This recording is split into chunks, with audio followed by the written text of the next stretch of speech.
In this video, we're going to see how we can use the methods substitution and elimination in order to solve systems of nonlinear equations. In the previous video, we solved linear equations, which was just two lines crossing each other. This time, however, we're going to throw in things like circles or parabolas, ellipses, hyperbolas. Any of those things could happen in this section. However, our same methods of substitution and elimination are still going to help us to solve them. However, it is going to be significantly more difficult than before. So on this first one here, I have y equal to 2x plus 1. That's our same line here that we saw previously. And then we have x squared plus y squared equals 10. That is a circle whose radius is the square root of 10, which is a little more than 3, so something like this here.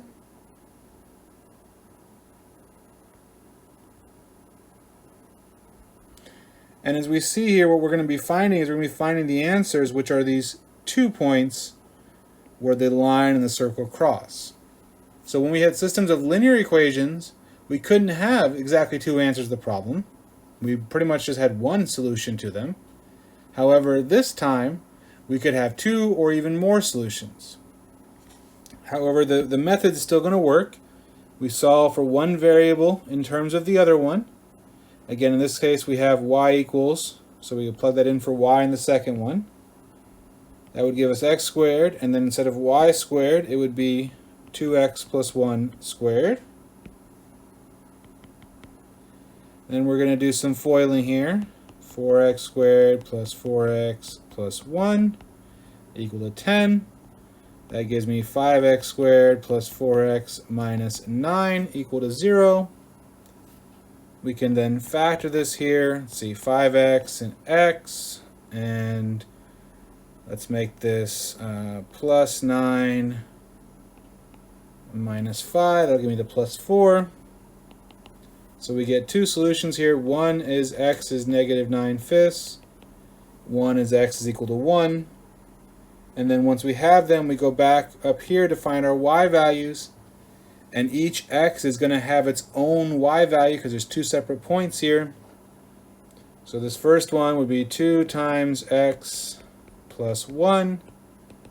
Let's see, that's negative 18/5. It's going to be negative 13/5 there. And over here, y is 2x plus 1, y is 3. And so our 2 answers to this problem are going to be negative 9/5 for x, negative 13/5 for y, and then 1 for x, and 3 for y is the second point. Now, one of the big differences here between these nonlinear systems and the previous linear systems, not only would you get more than one solution quite often, but the thing is that you might not be able to, at least not easily, use one method or the other. So previously, we could use substitution or elimination every time without issue. But if I look at this system down here, and I wanted to try to use substitution, I would need to solve for one of the variables. But I got x squared and y squared everywhere. I can't solve nicely for them. The best you could do is take a square root and then you get plus or minus. It would be a big mess to try to solve it that way.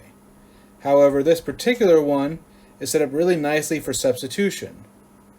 So what you're going to see on these nonlinear systems is there is no one method that's always going to work.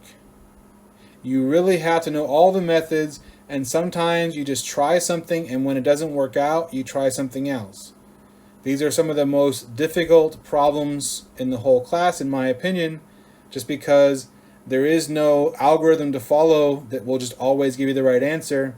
There's a lot of trial and error, and the more time you practice these, the better you'll get at figuring out the right solution at first.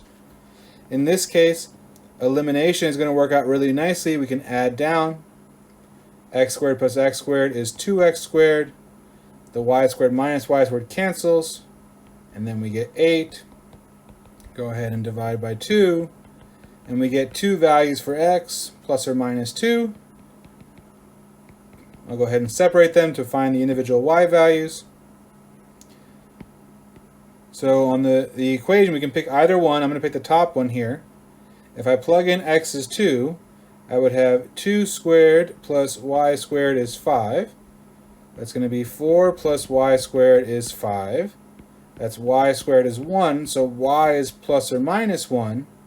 And the thing is that this y of plus 1 or minus 1, both of them work with x is 2. So that means we already get two possible solutions here, 2, 1, and 2, negative 1. Similarly, when I go ahead and plug in x is negative 2, I'm going to once again get two different possible solutions, plus or minus 1 here.